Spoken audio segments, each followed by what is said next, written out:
नमस्कार दोस्तों।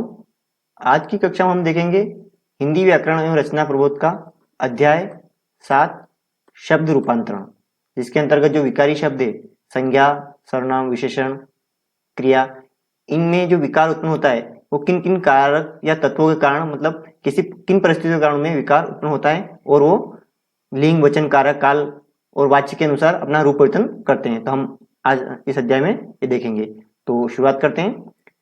संज्ञा, सर्वनाम, विशेषण एवं क्रिया विकारी शब्द कहलाते हैं। ये हमने पिछले अध्याय में पढ़ ही रखा है।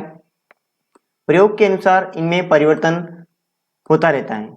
इनका प्रयोग जिस प्रकार से हम करते हैं वाक्य के अनुसार, तो उनके अनुसार हम इनका परिवर्तन भी करते हैं और परिवर्तन होता है इनमें। विकार उत्पन्न करने वाले कारक तत्व जिनसे शब्द के रूप में परिवर्तन होता है वे इस प्रकार है। जो विकार उत्पन्न करते हैं वो कारक तत्व वो कौन कौन से हैं, वो इस प्रकार हैं। कौन कौन से हम इनको देख लेते हैं। तो पहला है लिंग।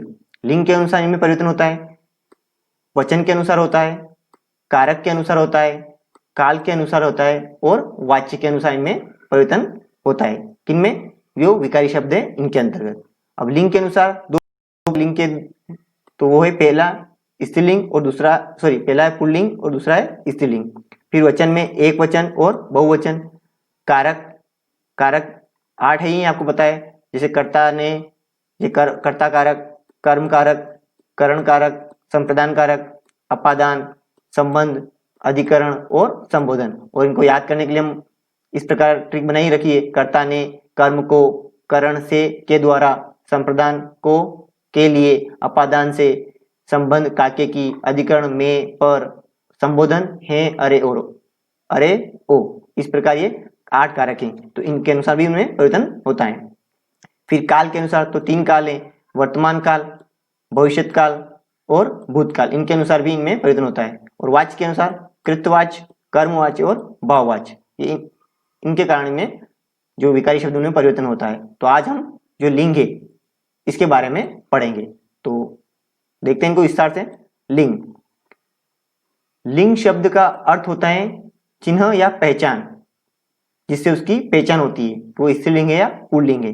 व्याकरण के अंतर्गत लिंग उसे कहते हैं जिसके द्वारा किसी विकारी शब्द के स्त्री या पुरुष जाति का होने का बोध हो। व्याकरण के अंतर्गत लिंग उसे कहते हैं जो कोई विकारी शब्द है उससे अपने को बोध हो रहा है कि वो स्त्री जाति के लिए है या पुरुष जाति के लिए, तो उसको हम कहते हैं लिंग। हिंदी भाषा में लिंग 2 प्रकार के होते हैं और संस्कृत में आपको मालूम है 3 प्रकार के होते हैं। तो हिंदी में कौन कौन से हैं? पहला है पुल्लिंग और दूसरा है स्त्रीलिंग, और संस्कृत में एक अन्य है नपुंसकलिंग, वो भी होता है।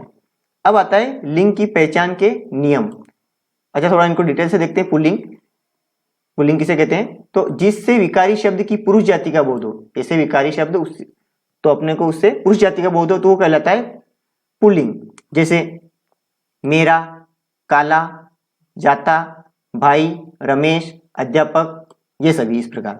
फिर स्त्रीलिंग में क्या होता है कि जिससे विकारी शब्द के स्त्री जाति का बोध हो, मतलब ऐसे विकारी शब्द जिनसे अपने को लगे कि वो स्त्री जाति का बोध करा रहे हैं, तो वो कहलाते हैं स्त्रीलिंग। इसके भी उदाहरण है जैसे मेरी, काली, जाति, बहिन, विमला, अध्यापिका। तो ये शब्द इनसे हम लोग देखने से लगता है कि ये स्त्री जाति का बोध हमें करा रहे हैं, तो उन्हें स्त्रीलिंग कहते हैं। अब आता है लिंग की पहचान के नियम।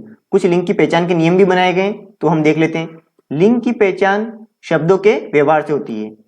कुछ शब्द सदा पुल्लिंग बने रहते हैं तो कुछ सदैव स्त्रीलिंग ही रहते हैं। कुछ शब्द ऐसे होते हैं जो हमेशा पुल्लिंग में ही यूज होते हैं और कुछ ऐसे होते हैं जो हमेशा स्त्रीलिंग में ही बने रहते हैं या हम उनका स्त्रीलिंग में ही यूज करते हैं। अब तो क्या क्या है इनके नियम वो देख लेते हैं। जैसे दिनों एवं महीनों के नाम पुल्लिंग होते हैं। जैसे सोमवार, चैत्र, अगस्त। अब दिन के नाम तो जितने भी 7 दिन है वो सब पुल्लिंग में आएंगे। हिंदी महीने और अंग्रेजी महीने, इन महीनों के जो 12 ही नाम है वो किस में आएंगे? वो आएंगे पुल्लिंग में। फिर आता है पर्वतों एवं पेड़ों के नाम। पर्वत और पेड़ों के नाम है वो किस में आते हैं? पुल्लिंग में आते हैं। जैसे हिमालय, हिमालय क्या है? पर्वत, ये पुल्लिंग में आएगा। अरावली पर्वत, ये भी पुल्लिंग में। पेड़ों के नाम बबूल, नीम, आम, ये सभी क्या होता है? पुल्लिंग में हम इनका प्रयोग करते हैं। और इसमें एक अपवाद आपको ध्यान रखना है कि इमली जो पेड़ है वो स्त्रीलिंग में आता है, तो ये भी आपको ध्यान रखना है। अगला है अनाजों एवं कुछ द्रव्य पदार्थों के नाम पुल्लिंग होते हैं। जो भी अनाज है और द्रव्य पदार्थ है उनके नाम भी पुल्लिंगी होते हैं। जैसे चावल, गेहूं, ये तो हो गए अनाज, तेल, घी, दूध, और ये हो गए द्रव्य पदार्थ। अब अनाज के अंदर एक ज्वार करके अनाज आता है, वो स्त्रीलिंग में आता है, और द्रव्य पदार्थ के अंदर चाय और लस्सी, ये आपको ध्यान रखना है, ये दोनों स्त्रीलिंग के अंतर्गत आते हैं। फिर आता है ग्रहों एवं रत्नों के नाम पुल्लिंग होते हैं। जितने भी ग्रह हैं और रत्न हैं वो सब पुल्लिंग में आते हैं। जैसे सूर्य, चंद्र, ये ग्रह हो गए, और रत्न कौन से हो गए? पन्ना, हीरा, मोती, जितने भी रत्न हो। अब इसमें भी अपवाद है, तो जो पृथ्वी ग्रह है वो स्त्रीलिंग में आता है ना, तो ये आपको ध्यान रखना है। फिर आता है अंगों के नाम। जो शरीर के जितने भी अंग है वो पुल्लिंग होते हैं, और देवताओं के नाम भी पुल्लिंग होते हैं। जैसे अंग में कौन कौन से?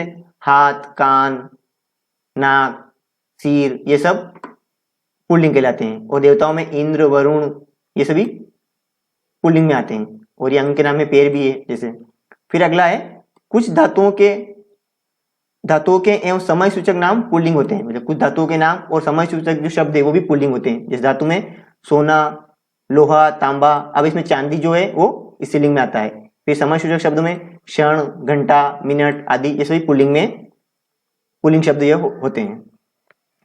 फिर आता है भाषाओं में लिपियों के नाम स्त्रीलिंग होता है। भाषाएं, लिपियों का नाम स्त्रीलिंग होता है। जितनी भी भाषाएं हैं वो सब स्त्रीलिंग होती है, और जो उनकी लिपियां हैं वो भी स्त्रीलिंग होती है। जैसे हिंदी, उर्दू, जापानी, ये सब जो भाषाएं हैं ये क्या है? स्त्रीलिंग है, और इनकी लिपियां हैं देवनागरी, अरबी, गुरुमुखी, पंजाबी, ये सब स्त्रीलिंग है। फिर आगे है नदियों एवं तिथियों के नाम भी स्त्रीलिंग होते हैं। तो जितनी भी नदियों के नाम है, कोई सी भी नदी वो हमेशा स्त्रीलिंग में होगी, और तिथियां, जो अपने हिंदी महीने की तिथियां हैं वो भी स्त्रीलिंग में ही होती हैं। जैसे गंगा, यमुना, और तिथियों में प्रथमा, पंचमी, एकादशी, ये सब स्त्रीलिंग होती है। फिर अगला है लताओं के नाम स्त्रीलिंग होते हैं। जितनी भी लताएं, जैसे मालती, अमरबेल, ये सब इस प्रकार से। फिर आता है लिंग परिवर्तन किस प्रकार होते हैं, कुछ नियम है वो भी हम देख लेते हैं। तो पुल्लिंग से स्त्रीलिंग बनाने के कतिपय नियम इस प्रकार है, तो हम इनको देख लेते हैं। अब इसमें पहला नियम दे रखा है, शब्दांत अ को आ में बदलकर, जो इनका अंत का अ शब्द है उसको आ में बदलकर भी हम पुल्लिंग से स्त्रीलिंग बना सकते हैं। जैसे छात्र से छात्रा, पूज्य से पूज्या, सूत से सुता, वृद्ध से वृद्धा, भवदी से भवदिया, अनुज से अनुजा, ये इस पर जो अंत में अ आ रहा है इसको आ में बदलकर भी हम स्त्रीलिंग बना सकते हैं। फिर दूसरा है शब्दांत अ को ई में बदलकर, देव से देवी, अ आ गया तो इसमें ई कर दिया, पुत्र से पुत्री, गोप से गोपी, ब्राह्मण से ब्राह्मणी, मेंढक से मेंढकी, और दास से दासी। इस प्रकार अंत में अ आ रहा है उसको ई में बदलकर हम पुल्लिंग से स्त्रीलिंग बना सकते हैं। फिर आता है तीसरा नियम शब्दांत आ को ई में बदलकर, तो नाना से नानी, आ रहा है ई कर दिया, लड़का से लड़की, घोड़ा से घोड़ी, बेटा से बेटी, रस्सा से रस्सी, और चाचा से चाची, इस प्रकार। फिर अगला नियम है शब्दांत आ को इया में बदलकर, तो बूढ़ा है तो बुढ़िया, इया प्रत्यय लग गया इसमें, है ना। चूहा से चूहिया, कुत्ता से कुतिया, डिब्बा है तो उसका इया जोड़ के डिबिया कर दिया, बेटा से बिटिया, और लोटा से लुटिया, इस प्रकार। फिर अगला नियम है शब्दांत प्रत्यय अक को इका में बदलकर, जो शब्दांत के अंत में अक प्रत्यय आ रहा है उसको इका में बदलकर भी हम पुल्लिंग से स्त्रीलिंग बना सकते हैं। जैसे बालक से बालिका, लेखक से लेखिका, नायक से नायिका, पाठक से पाठिका, और गायक से गायिका, ये इस प्रकार। फिर आता है आनी प्रत्यय लगाकर, जैसे कुछ शब्द हैं उनमें आनी प्रत्यय लगा के भी पुल्लिंग से स्त्रीलिंग बना सकते हैं। देवर से देवरानी, भव से भवानी, चौधरी से चौधरानी, है ना, तो इसमें चौधरानी में कौन सा प्रत्यय हो गया? आनी। जेठ से जिठानी, और सेठ से सिठानी, इस प्रकार। फिर आगे देखते हैं हम नी प्रत्यय लगाकर, शेर से शेरनी, मोर से मोरनी, जाट से जाटनी, सिंह से सिंहनी, ऊंट से ऊंटनी, और भील से भीलनी, और हाथी से हथनी, इस प्रकार। शब्दांत में ई के स्थान पर इनी लगाकर भी हम पुल्लिंग से स्त्रीलिंग बना सकते हैं। जैसे तपस्वी से तो इनी प्रत्यय लगाया और तपस्विनी बन गया, स्वामी से स्वामिनी। फिर है इन प्रत्यय लगाकर, तो माली से मालिन, और नाई से नाइन, चमार से चमारिन, कुम्हार से कुमारिन, धोबी से धोबिन, और सुनार से सुनारिन। तो इनमें भी इन शब्दों को देख के भी ध्यान रखना है कि मालिन में कौन सा प्रत्यय है, तो इन प्रत्यय है, नाइन में इन प्रत्यय है ये, और कुमार में कुमारिन कुमार से कुमारी बना तो इसमें इन प्रत्यय लगा। फिर अगला आता है आइन प्रत्यय लगाकर, तो चौधरी से चौधराइन, इससे पहले हमने देखा चौधरी से में आनी प्रत्यय लगा के भी बना था, तो दोनों ध्यान रखना है। ठाकुर से ठकुराइन, मुंशी से मुंशियाइन।